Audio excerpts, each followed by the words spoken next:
ಮಧುರವಾದ ಮೆರವಣಿಗೆ ಇದೀಗ ನೋಡು ಬೆರಳುಗಳ ಸರಾಗವಾದ ಬರವಣಿಗೆ ನಿನ್ನ ಬಿಟ್ಟು ಇಲ್ಲ ಜೀವ ಎಂದು ಕೂಡ ಒಂದು ಗಳಿಗೆ. ನಿಂಗೆ ಎಷ್ಟಲ್ಲ ಹೇಳೋದು ಹಂಗೆ ನೋಡ್ಬೇಡ ಅಂತ. ನಿನ್ನ ಮಾತು ಎಲ್ಲಿ ಹೋಗ್ತಿದ್ದೀರಾ? ಇನ್ನೆಲ್ಲಿಗೆ ಹೋಗ್ಲಿ, ರಾತ್ರಿ ಆಯ್ತು, ಹೊಟ್ಟೆ ಹಸಿತಾ ಇದೆ, ಊಟ ಮಾಡಕ್ ಹೋಟ್ಲಿಗೆ ಹೋಗ್ತಾ ಇದೀನಿ. ಹೋಟೆಲ್ಗ?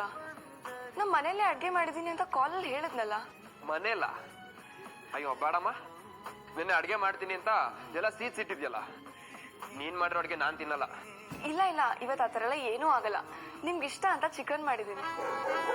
ನೀನ್ ಮಾಡಿರೋ ಚಿಕನ್ ನಂಬ್ಕೊಂಡ್ ಬಂದಿಲ್ಲಮ್ಮ ತಾಯಿ. ಅಷ್ಟಕ್ಕೂ ನೀನ್ ಮೂತಿಗೆ ಚಿಕನ್ ಮಾಡಕ್ ಬರುತ್ತೆ ಅನ್ನೋ ನಂಬಿಕೆನೂ ನನಗಿಲ್ಲ. ನಿಜವಾಗ್ಲೂ ಮಾಡಿದೀನಿ, ತುಂಬಾ ಚೆನ್ನಾಗಿ ಮಾಡಿದೀನಿ ರೀ. ರೀ ಅಂತೆಲ್ಲ ಕರಿಬೇಡ ಅಂತ ಎಷ್ಟು ಸಲ ಹೇಳ್ಬೇಕು? ಈಗೇನು, ನಿಮಗ್ ಚಿಕನ್ ತಿನ್ನೋದು ಮುಖ್ಯನಾ ಅಥವಾ ನನ್ನ ಜೊತೆ ಜಗಳ ಆಡೋದು ಮುಖ್ಯನಾ? ಚಿಕನ್ ತಿನ್ನೋದೇ ಮುಖ್ಯ. ಸರಿ ಆಯ್ತಾಯ್ತು, ಅದೇನ್ ಮಾಡಿದ್ಯಾ ತಗೊಂಡ್ ಬಾ. ನನಗೆ ಜಾಸ್ತಿ ಟೈಮ್ ಇಲ್ಲ, ನಂಗೆ ನಿದ್ದೆ ಬರ್ತದೆ. ಆಯ್ತು ಬನ್ನಿ, ನೀವು ಡೈನಿಂಗ್ ಟೇಬಲ್ ಅಲ್ಲಿ ಕೂರೋ ಅಷ್ಟರಲ್ಲಿ ಚಿಕನ್ ರೆಡಿ ಇರುತ್ತೆ. ಆಮೇಲೆ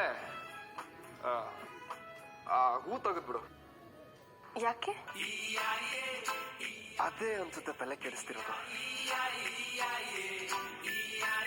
ಸರಿಲ್ಲ ಅದು. ಭಯನಾ?